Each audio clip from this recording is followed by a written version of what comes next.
and welcome to another episode of Control Alt Access. It's a video and audio podcast about video game accessibility. I'm one of your hosts, Laura. I go by Laura K. Buzz on the internet, and I'm here as ever with my lovely co-host, Arevia. How are you Hi. doing today? I'm doing good. And for everybody, anyone who see me at video right now, you will see I look quite different because half my hair is away and it's not red anymore. No, Oh, I didn't know this. I know. Yeah, for anyone to get rid of some of the magic of this, because of the way we record, we don't see each other when we're recording. No. I don't see the video until I'm editing it together. What color's your hair now? So I have just been to the hairdresser. I want to go back to my natural hair, but on camera it looks quite brown. But my hairdresser called it like darkest of blonde. I don't see that at all. This is what I would call brown. But in the end, I'm going to go back to my original hair color that is called dirty blonde. Because I am done with coloring my hair because my hair grows so fast. Everybody thinks they want fast growing hair until they have it and realize that it costs so much money and is so tiring to keep up all the time. Yeah. Yeah. People say the same about oh, your hair's so thick. That's great. And I'm like, Yes. it's terrible to brush. It uses 3 times as much hair dye as anyone else would use. It's all up there. Yeah, my hair doesn't even look thick, but it's really, really thick. And it took my hairdresser long time to cut it down. But it feels so good and it short is up to my shoulder length now. So yeah, I'm happy. Yay! I'm happy. Hurrah! Laura, how you doing? I'm doing good. I got paid for work I did, and suddenly Yay! everything's good in the world again. Because apparently, getting paid for the work that you've done does wonders for a mood. Yeah, I'm just going to tell everybody listening, don't go into content creating if you want to get rich, because getting paid for anything you do, even when you have a contract, is sometimes really hard. Yep, couldn't agree more. But yeah, you've not played a lot of stuff this week, have you? No. You've not got a lot on the played section. No, I haven't. So I've just been playing other things that already have been playing from before, so I don't want to re-talk about it. But I want to talk about some things that I've done. I have been away on having a talk because while we have been away, it has been Rare Disease Day. Rare Disease Day is a day to celebrate people with rare diseases. I think, at least in Norway, it's categorized with 1 in 2,000 has this illness, so it's quite rare to have it. I think those numbers might differentiate a bit in other countries, a bit depending, but around that. So I had a talk at Rare Disease Day talking about accessibility in gaming and why it is important and how you can still play games even if you have a rare disease and how that what that means. That was really, really nice. So congratulations to everybody who has a rare disease. I hope you had a nice day. So that was quite nice. And I've also been testing out some accessibility tools. Yeah. Which has been really, really nice. So I've been testing out a product called the Thumb Soldier. And I am aware of these. I've not tried them. yes, it's a company from the UK, and they send it to me though. So I've gotten this sent. I haven't paid for them, just FYI. And I'm going to show it to the screen now. So if you're on the screen, you can see it. But if not, they're I'm going to explain it. They are sort of small. They call them knuckles that you just add onto your already existing controller. And then, so you just clasp on this little mechanic. And then on top of those mechanics, you then can just screw on toppers for your joysticks of different calibers. And they work quite okay. And then, they work quite okay. So we tested it out on stream today. And there's many different add-ons you can have. It was quite nice though. I normally when I play games, if I have a bad period, I play my game with my feet. So for me, I normally don't hold the controller in my hands. I have the controller laying on the desk in front of me, and then I lean my arm off top of the joystick because all the buttons I do with my feet, most likely. Yeah. So due to that, having add-ons like these different add-ons, which make the joystick quite bigger, because on the screen I'm showing just the joystick with attachment to the joystick, or controller with attachment to the joystick, and sort of an attachment that make the joystick like 3 times as wide.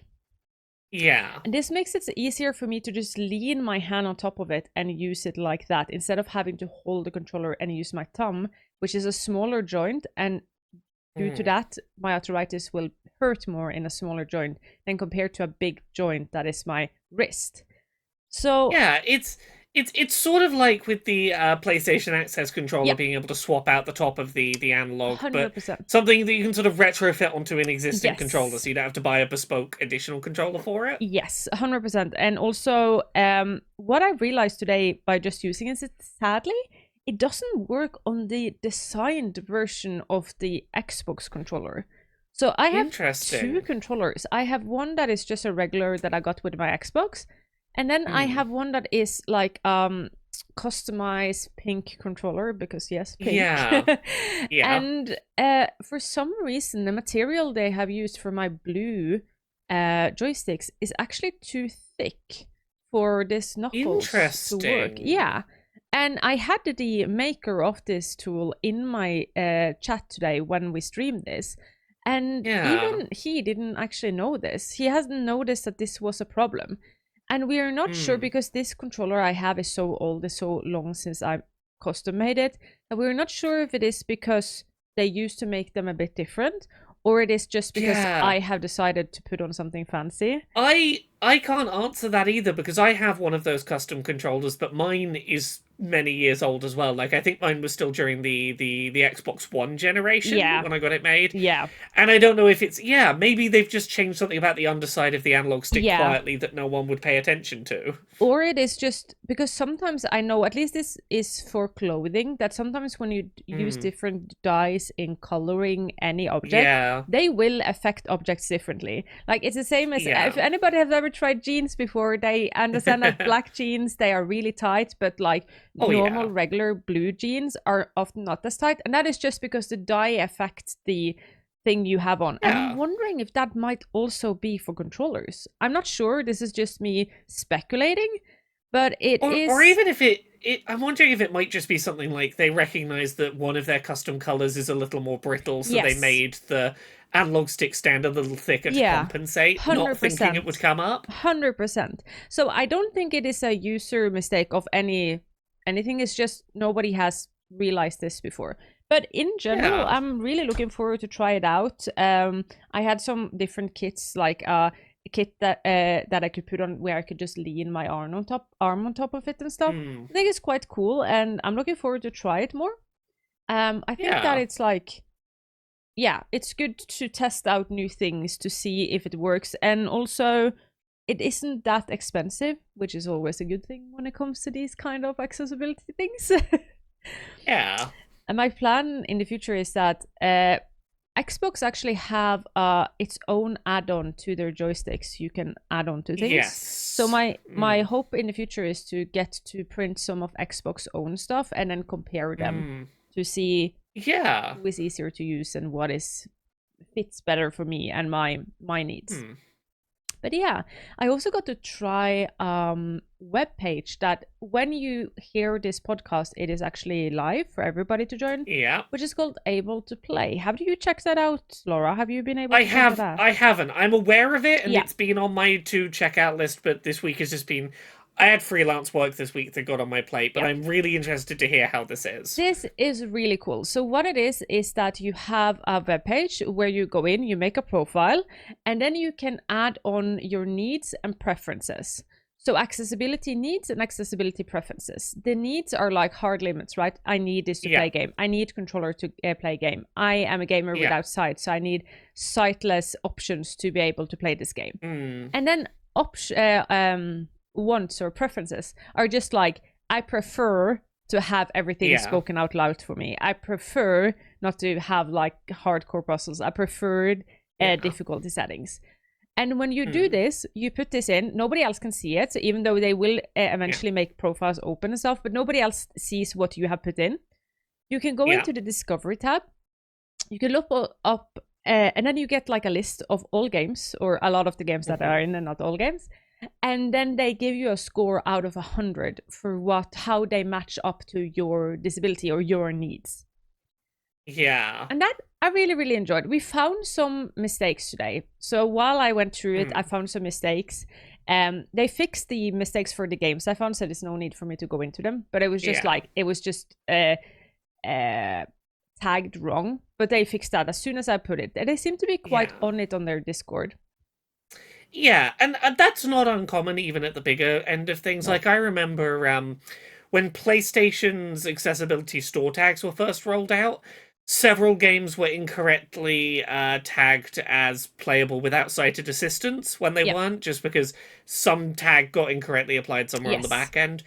I think teething issues like that when a service is new is like a little expected, yeah. And accessibility is such a wide topic that it will always happen because it is such a wide topic, because there is so many small minute things that needs to go together.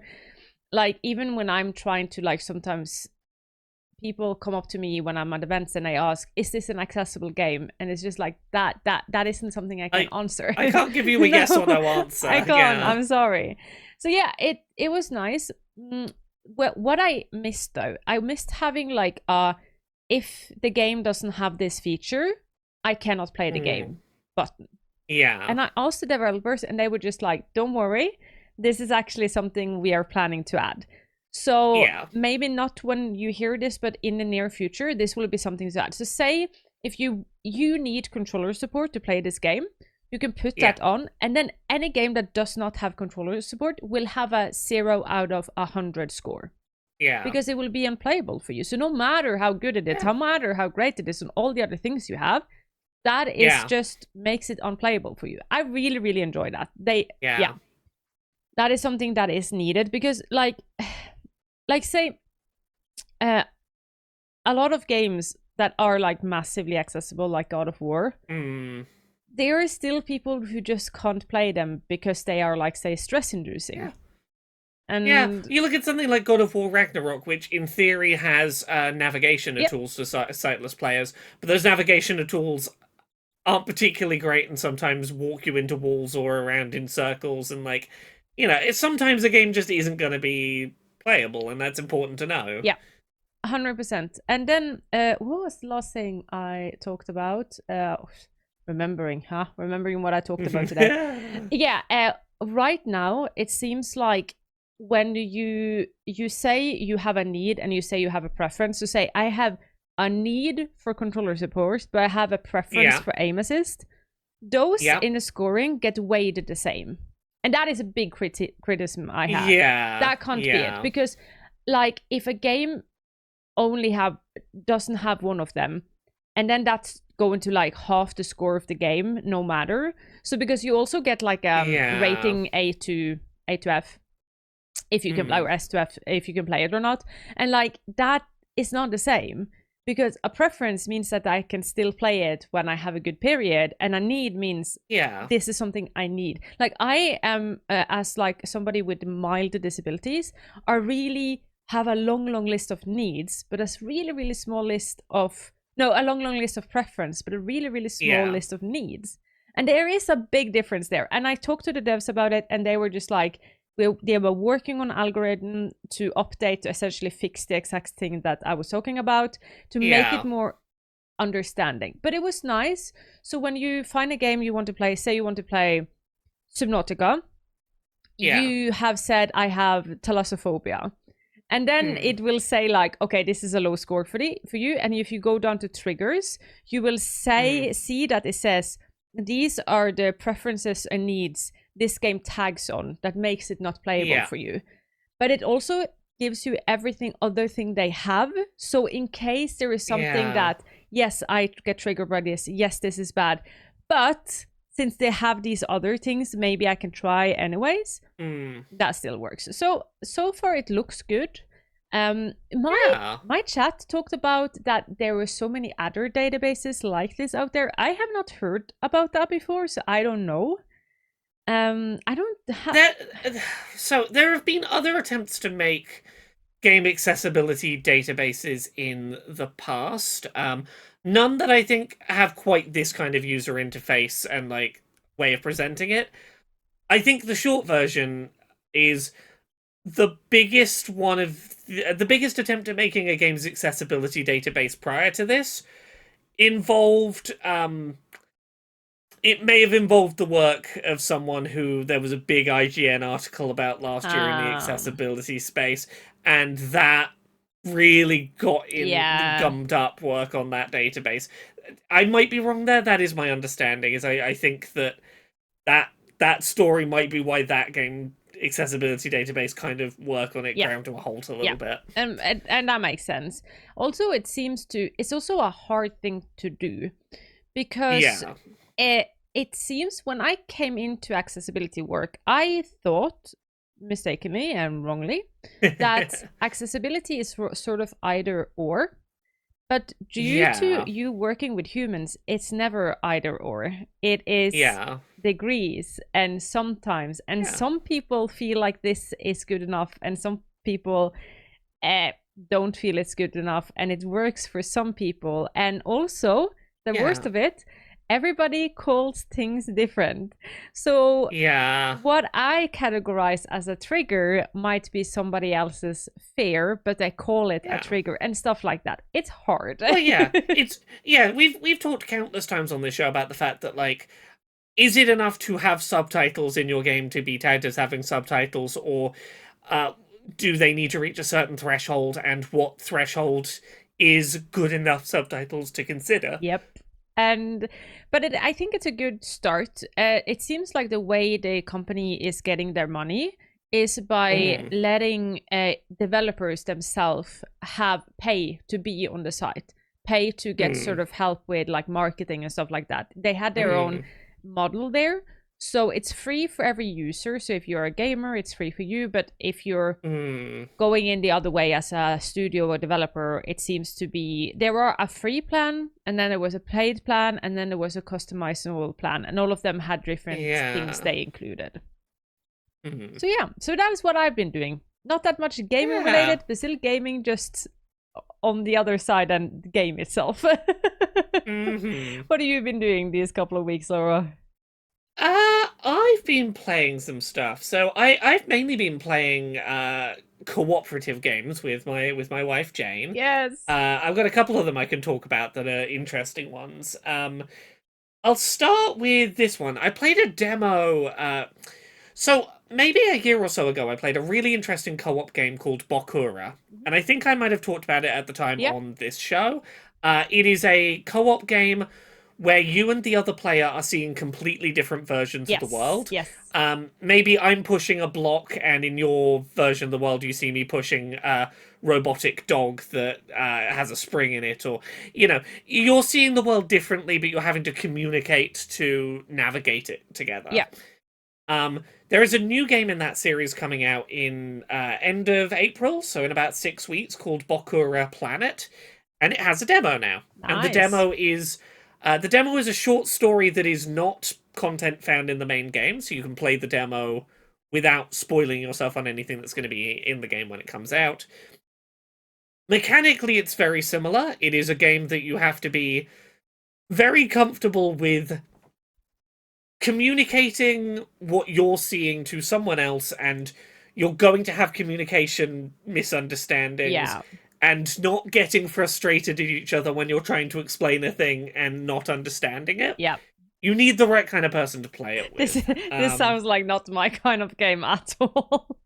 Me and Jane love it, but it's one of those, like, you need to occasionally go. You recognize if you need to take a 5-minute break while playing. Yeah. Yeah. The story of this one is completely unconnected to the first Bokura. This demo plot involves, like, a big ship has crashed down on an alien planet, and you are playing as two people trying to get this survey pod so that you can maybe get your ship back up and running. Yep. And some people on that ship may have been agreed to go on this big long journey through space rather than serve a prison sentence, and there is some mystery around the relationship between these characters. I will say, very good, dramatic, tense plot for a demo. I particularly love that this game will occasionally do a cutscene, and you'll go see one cutscene and the other player will see a different cutscene, and you're explicitly told, do not talk to each other about what you just saw there. Oh. So that you're now like, you know something the other person doesn't know, and you're, even without like seeing the world differently, you're perceiving the events very differently because you have information they don't. I continue to think that series is fantastic, and I'm excited for more of it. Also, and I've not quite finished this, but most of this weekend I have been playing with Jane Split Fiction. No spoilers, please. Yeah, no spoilers, no spoilers. So, the very basic idea, this is another game from the people that made A Way Out, It Takes Two, Joseph Fares, who makes lots of games about, like, you have two different mechanical sets of things going on, but you're ultimately co-oping with each other, and sometimes you might have different abilities. The plot here, the basic plot is, you are playing as two women who are desperate to get their first novels published, and they answer an email from a mysterious publishing company that's like, yeah, don't worry too much about it. We'll tell you more about getting your work published in a minute. Put these weird suits on and float in these weird voids. And you, through various incidences, you end up, the two of you, floating in the same pod void together, and one of you likes fantasy fiction and one likes sci-fi. You don't like each other's genres, but you're going to have to learn to get on with each other to do your co-op. This game is... It really demonstrates the peak of what I think this developer's games, the last few games, have been trying to do. Which is... there is so much content in here that is narratively and mechanically constantly different from each other. It is evolving constantly, and everything you do gameplay-wise feels very polished. What I will say, it is a tiring game from a cognitive accessibility perspective, because there are so many gameplay styles changing so constantly that there is a lot of suddenly you're doing something else, suddenly you're doing something else. Oh, okay, I've changed perspectives, I'm looking from a different angle now. And because the environments and the gameplay mechanics are constantly changing, what you're having to look out for in the environments to recognize that will help me progress, that's an indicator of progression, that keeps changing. It can be quite tiring to play. I can imagine. It's one of those games where, like, last night, at maybe like 11 or so, me and Jane got stuck on a puzzle for like 5 minutes, and I went, I need to put this down. Because I know the answer's probably very obvious, but I can't see it right now, and I'm just going to need to come back to this fresh. Because what I'm looking for keeps changing. Yeah. And I don't have the energy to keep looking for those new symbols of how to progress. And then at the same time, you need to, like, work with somebody else. At least for me, having to work with other people when I'm already under stress is hard. It's hardcore. It's the complication of explaining what you need done and someone else synchronizing with you, on top of I'm trying to work out exactly what the game's telling me, and you're trying to work out exactly what the game's telling you, and we're both trying to figure it out separately to then work out how to put it together. And, like, I think it's fantastic. I don't think it's overly difficult. Things that I appreciate in terms of that progression flow. There's an option you can turn on in the accessibility settings where, if you're ever stuck, you can just hit the pause menu and skip forward to the next checkpoint. Oh, wow. And checkpoints are they're very frequent. It's just whatever the next thing that would go, you've hit a checkpoint, you'll respawn here, it'll just jump you forward to that. Damn. And those are really frequent, so you're not, like, jumping ahead in front of a bunch of progression. I do want to talk about some of the other accessibility stuff that's in there. A lot of the accessibility options you can tweak per player. So you can have per player, do you want camera assistance? What do you want your field of view to be? Do you want your controls inverted? Do you want to turn off things like camera shake effects? You can turn... Yeah, because I haven't thought about the fact that in a co-op game, you need that. Because you can be two different people with two different needs. Yeah, Oh so yeah. because you're mostly playing this in split screen, you can have things like camera shake only on one side of the split screen, Oi. no motion blur or chromatic aberration on one side of the split screen. Do you want a persistent center screen dot just on one side of the split screen, which is really nice. That's impressive. Um, right? Ones that I really appreciate, they have this game calls it night mode. It's an audio setting for reducing the dynamic range of audio. Yeah. So the loudest sounds are quieter and the quietest ones are louder, so that everything's a bit closer together in volume. Mm-hmm. There is subtitles, closed captions, so you can turn on a subtitle background. I do wish you could make the subtitles larger. There's only one size that's not particularly big, which is a shame. You can turn off button mashing. You can make those just button hold or automatically complete. Things where you would have to spin the stick around, you can instead just hold it in one direction or automatically succeed. Same for stick wiggling prompts. You can just hold it in one direction or automatically succeed. Controller remapping, including swapping the functions of each stick or inverting the directions of sticks. Other things. The game can be paused at any time, including during cutscenes. Oh, that's There's good. never a time you can't pause it. And you can reduce the damage that attacks do. Yeah. And it's not like you have a health meter. If you get hit, you start like kind of glowing red and like sparks on you. But if you don't take damage for a minute, that'll go away. Okay. So you're automatically regenning health essentially at all times. And yeah, those are all really nice little things that I think help to make it a bit more playable, even if it's cognitively a bit tiring. Yeah, so they have a cognitive load on one thing, but they have reduced cognitive load on other things like damage and stuff like that. Yeah. Smart. One of my favorite things accessibility-wise about this is there's a bunch of little side story, side quest adventures you can do where you find a little portal and you hop into like just a couple of minutes long another story one of the characters wrote, and it'll be like, oh, we're just doing cyber snowboarding for a minute or something. Those are technically not mandatory. You can skip them. But the characters will always talk in universe about, oh, there's one near here. Or if you start walking past one, they might go, oh, it's a shame we didn't have time for that side story that we just passed. To go, oh, did I...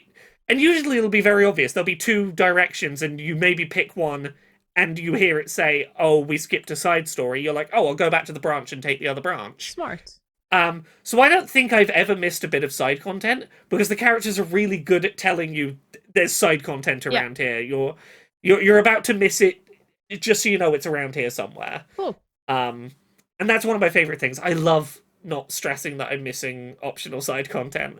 I think my big like work for March 2025 will be to get my husband to play this game with me, because we have such different style of what we like, of genres we like to play, and we never play games together. We play board games together, but video games rarely. The only game we have ever played together is Final Fantasy VI and Astrobot. And now I'm just like, I'm trying to convince him, and he's just like, yeah, well, yeah, we can look at it, but I don't know if you have time this week. And I'm just like, I need to convince him. I really, really want to play it with him. Well, if it doesn't work out and you want someone to play it with, as I own a copy, I can give you a digital copy for free so that we can play online over co-op without buying another copy. You can do that? That's a thing they do. Yeah, if you've bought a copy and you want to play online co-op with someone else, they don't have to buy a copy. You can send them like a copy that's like, I can't play it by myself, but if I'm playing co-op with the person who owns it, yeah, I can play it. That's smart. Which is a really nice feature that I would love to see more co-op games like this offer it's as smart, a thing. Though, because like, and it's a win-win for developers as well, though, because like, think about it, if they can make both buy it, at least one can buy it, and then they at least sell one game. Exactly. For a game that requires two people to play it, if you can sell it to one of them, yeah, let them play. Yeah, that's actually really cool. Smart. Right? Yeah, I like that. The other one I've been playing a bit of co-op is I played some Sea of Thieves this week. which I think I've talked about this before. Sea of Thieves is a game I tried playing a few years ago, and playing with my wife and a friend of ours who had played more Sea of Thieves than us. And we tried to go to the island that you have to go to for the first mandatory mission. And there were experienced players with a much better ship spawn camping, just waiting for us to get near this island we had to go to and blowing up our ship over and over and over so we couldn't make progress. And it was just a bad time. But a while ago now, they added something called the Safer Seas update, where you can play on private servers, not playing with other people online. And me and Jane have been playing some Sea of Thieves just without the online multiplayer component. And that game's really nice. That's nice. It's very chill to just potter around the ocean, following your little treasure maps and following your clues and delivering treasure back and forth as you find it. But do you experience seasickness though? How did that work? Or motion sickness? Yeah, this is what I was going to talk about. So, Sea of Thieves is in first person, and it's a first person game on a boat that sways around. Yeah. I expected it would be far worse for my motion sickness than it was. And I went in and I tweaked some settings, like turned on the persistent center screen dot, and I did a couple of things to try and improve my experience. I played for maybe 4 hours, I think, before I started to go, my face is feeling really hot. Yeah. If I keep playing, I'm gonna get badly motion sick. Like, I recognized it coming on enough to be like, I can finish this mission and hand in this treasure, but then I need to stop playing. And that was several hours in. Like, I had a good few hours of comfortable play of it. That's nice. Yeah, and it's not like there's anything that I can point at and go, this is a really obvious thing they've done that has made it be that way. But a whole bunch of little choices they've made have worked out really nicely that I didn't find myself motion sick nearly as quickly as expected. And it might also be that your tolerance window is a lot bigger because you have been a lot better at managing it. We know that also helps, so maybe that is also a thing. So who knows? Yeah. But yeah, it was nice to go, oh, I could play multiple hours of this without necessarily instantly getting motion sick. Means, I will probably keep playing a bit more of this, which is really nice. I really didn't think I'd be able to stick with it. But yeah, other than that, a couple of very quick things that I played that I'll touch on lightly. I finished playing through Pirate Yakuza. That game is fantastic. That game is fantastic and weird and wonderful. The way I would explain that game's pacing is the main character spends 10 hours insistent he does not want to get his memory back, and he wants to be a pirate, and he does not care about the last 60 years of his life. Then you spend like 15 hours doing silly side quests that are nothing to do with the main plot. There's like a 5-hour very big pirate subquest that's very cool.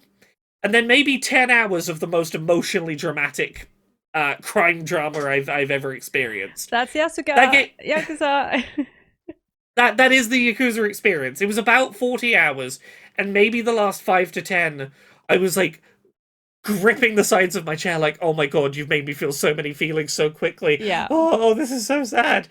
When most of my time with that game was running around being very, very silly. There is one side quest I want to talk about in vague terms. There was a side quest I did where I was trying to help one of my crew members on my pirate ship find a date. Yep. And I found like 5 potential people he might go on a date with. What I didn't realize is that quest was going to end with nearly an hour of full of like live action video of the actor who plays that in-game character and the characters that he was going to go on a date with. It's like an hour-long live action watch in real time as his dating prospects go awkwardly worse and worse. I wasn't ready to watch an hour-long TV show of a man tries too hard and absolutely fumbles 5 attempts at dates. No. It was fascinating. I was not ready for an hour of cringing at a man going, oh no, oh no, oh no, I can see how badly this is gonna go, oh no. Yeah, no, I can't do if you have a low tolerance for cringe, I warn people now, the quest to find fancy ladies for one of your crew members to date, do all the prior bits of the subquest and just never hand it in if you cannot handle a lot of slow train wreck cringe. Or just put on the cutscene and go and make food or something.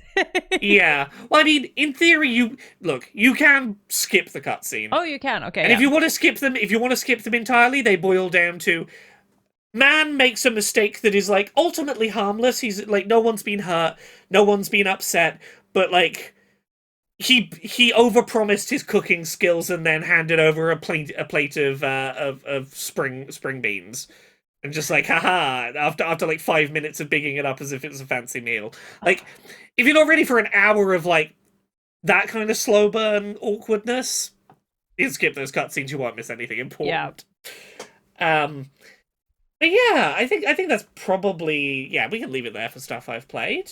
Do we want to talk about the couple of little newsy bits we have for this week? Yes, we can.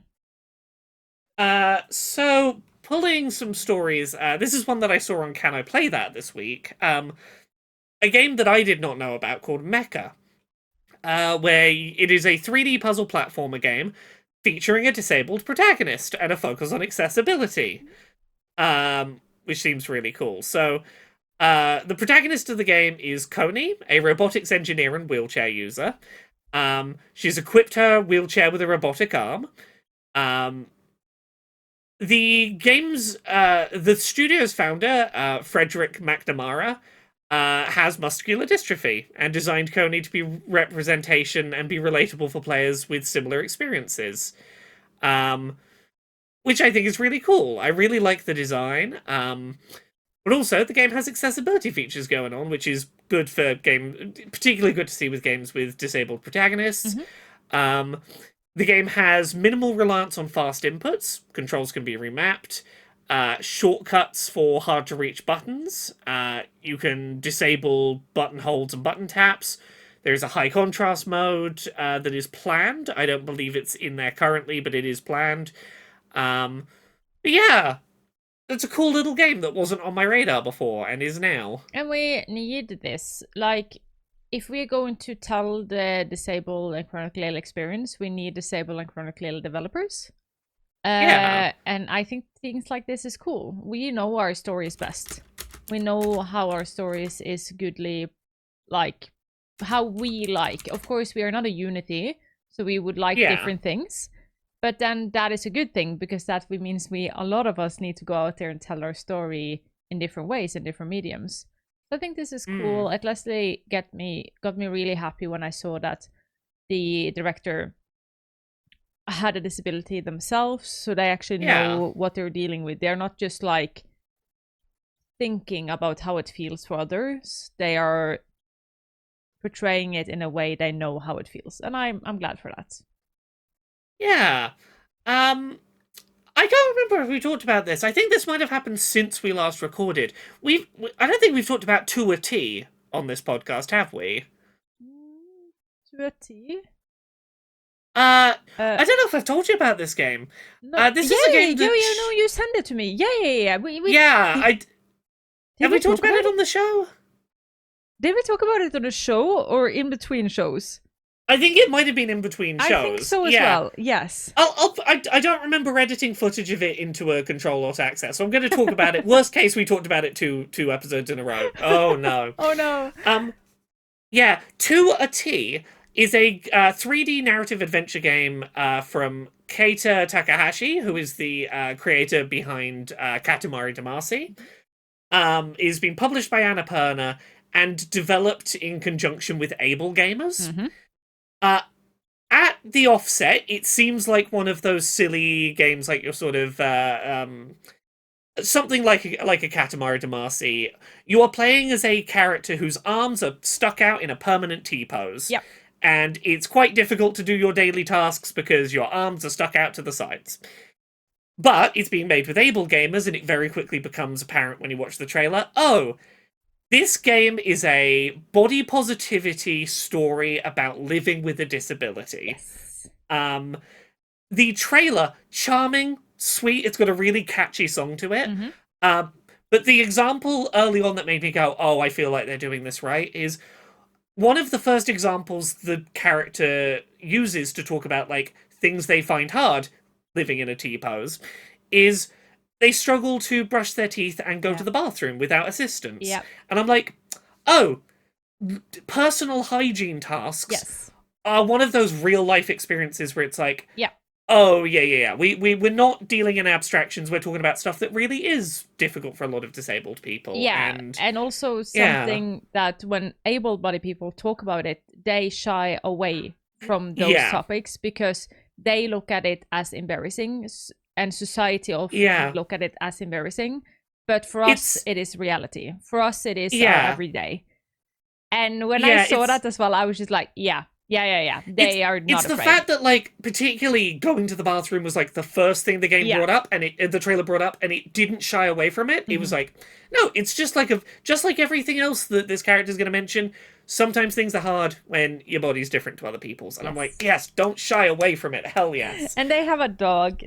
They have a dog in the game that helps you. And I'm just like, yeah, I'm sold. Accessibility, disability representation, and a dog. Hell yeah.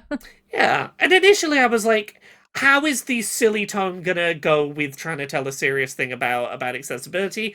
But I think the trailer makes it very clear that the angle they're going for is you are perfect just the shape you are. Your body is perfect the way it is. Things might be difficult, but everyone's perfect the shape they are. Yeah. And I'm like, yeah, it seems like it's going to be like a younger player focused body positivity disability story. And I'm like, that's wonderful. We need more of those. Yeah. Absolutely. And that's out in May, so that's like only like 2.5 months away. Yeah, it's not too far. Yeah. As also we had an update for Monster Hunter, a bit disappointing update. Yeah. Monster Hunter has an arachnophobia mode, but it doesn't disable the biggest spiders. Yeah. So I finally got around to putting some proper time into Monster Hunter and came across this myself. Smaller spiders get replaced with like a slug-looking thing. Big spiders that are bosses do not get replaced. They are just... And I understand what their logic for doing this is. I don't agree with it. We'll get to that in a second. Their logic was, well, we should replace some of the spider models if we can, but the bosses, because there's new systems around targeting specific parts of the body, we couldn't just replace the big spider boss with a blob, because you need to be able to target specific parts of the spidery body. And to that, my response is, don't call it an arachnophobia mode if you're leaving spiders in. Yes. Like, I am on the developers. Like, developers always decide. They are the ones who have the lightest. Yeah. But then be honest. Don't call it an arachnophobia. If somebody puts on arachnophobia mode, they need to know that they are safe, that they can now play the game without seeing arachnos. That is just like how it is. If you then are going to introduce it, it's not an arachnophobia mode. What? Yeah, it's like there are some people, and to be fair, I have seen some people who have said, for my specific variety of arachnophobia mode, what they have done is sufficient. It is, for me, it is small, skittery ones that are the problem. Big ones where I can see more of the details aren't the problem. And for those players, I'm glad that this is there. That the ability to turn off some spiders that are there, the problem for them, even if they can't turn off the big ones that are not a problem for them, is better than nothing, and that is great. Yep. You need to much better advertise what this mode is. Like, you need to be really upfront. We have done some work to remove some small spiders. We have not removed these bigger spiders. This is a mode that limits some spider content, but does not remove all of it. Yeah, absolutely. Like, calling it an arachnophobia mode sets the expectation from other games that have had arachnophobia modes that this will remove all spider content. Yes, and oof, that is not cool. There is something about, like, it's one thing to disappoint people from not adding it, because that is like, that is normal. Not every game can be played by everyone in the form of, like, not everybody's cup of tea, or the developers do it in a way that doesn't necessarily align with you, stuff like that. Like, there is a game. It's a game. It will always be different ways of figuring out how to fix this barrier. But this is more, I have promised you that is safe. Trust me. and then you reach it, Yeah. which I feel it's a more hardcore thing to do, because then it's just like, why should I trust you? Can we then experience that parts of the captions doesn't work because the game didn't want people to read it because they wanted to, it's too much to read? Like, where then does the line get crossed? I mean, you give that example. We have seen that in the past with everything's captioned, but not the lyrics to the song being sung because we didn't want to pay for Yeah. reproducing the lyrics. Like, it happens sometimes, but you need to, if there are going to be exceptions to an accessibility thing you have offered, you need to be really transparent Yeah, about be that. honest. Just Yeah, because, like, arachnophobia yeah, mode does not include bosses. yeah, it's just a case of, it, don't promise a feature if you can't fully commit to delivering that feature. Because then you end up doing it feels like when Grounded had that arachnophobia mode trailer but showed a big scary spider in the arachnophobia mode trailer. It's Yeah. like, don't do the thing, like, either commit to the thing and be totally safe for players who rely on that feature, or don't call it that and be clear about what you can and can't do. Yeah. That is just it. And in this case also, you can just put it in underneath as an explanation. It's just easy as that. Then that's fixed. Yeah. Yeah. And the last one that we've got this week is, we've talked about Sorry We're Closed before. Yeah. That sort of queer, very colourful Silent Hill aesthetic, sort of retro graphics game that we talked about late last year. That has now come to consoles and has had an update on PC as well, and that has added a couple of new accessibility tweaks. Yay. Some of the combat has been rebalanced. There's new options for controller sensitivity, new aim assist options, some new difficulty modes, and the option to use gyroscope for motion-controlled aiming if you find that easier on Switch and PlayStation. Cool. I like that. So there we go. Yeah. Some new little updates to that game we talked about a while ago. And I'm going to say the most annoying thing that we have said a million times on this podcast. The best day to add accessibility was when you started with the game. The second best day to add it is today. You can always come back and re-add things. Do as sorry, we are closed. Add things. Yeah, and I can say for that developer, they're working on more accessibility patches. They've got more accessibility stuff coming down the line, so yes. Exactly. It's never too late to add more stuff into your game. Yeah. But yeah, that's everything I've got down, I think, for this week. Yeah, I don't think there is that much more to talk about. We're getting into, just started now, but now the year is starting to speed up. We are just now have Split Fiction and Monster Hunter. We soon have Assassin's Creed. There is a lot of fun things to looking forward now, and it feels so good being back into being able to make content and not having You've come problems. back in at the exciting time. Yeah, you're right at the right time to come back. Yeah, so it's fun. A lot of fun things to looking forward to, and I cannot wait. Cannot wait to see what the year will bring. There is soon a game accessibility conference. Will we be seeing you there? I will be there. Yeah. That is my plan. Very nicely. My attendance was covered by one of the companies that I do accessibility stuff for. So hooray! Yes, I have tried to get that to work. Sadly, I haven't been able to. So I don't know if I will be able to be there this year, but if not, you guys will catch me on Discord as always. We'll find some way to cover it together. Yeah. Yes. But yeah, where can people find you on the internet between now and next time we do one of these? Yes, you can find me under the name Arevia everywhere except TikTok, because somebody stole my name. There I am, Arevia Gaming. And yeah, you will find me slowly and steadily coming back into making content, posting some YouTube videos and streaming a bit. So yeah, and Laura, where can people find you? I can be found at Laura K Buzz pretty much everywhere on the internet. If you go to youtube.com/Laura K Buzz, by the time that this goes up, there will be 4 episodes of Abletop, the board game and tabletop accessibility show that I've been doing with Carrie Waterton. So far we've had rule books and teaching board game accessibility. We've had mobility, mobility episode. We've had an episode about vision accessibility. I think the fourth one is cognitive accessibility, Yay. which might be my favorite one of the batch. Go check out Abletop; it's up on YouTube. Yep.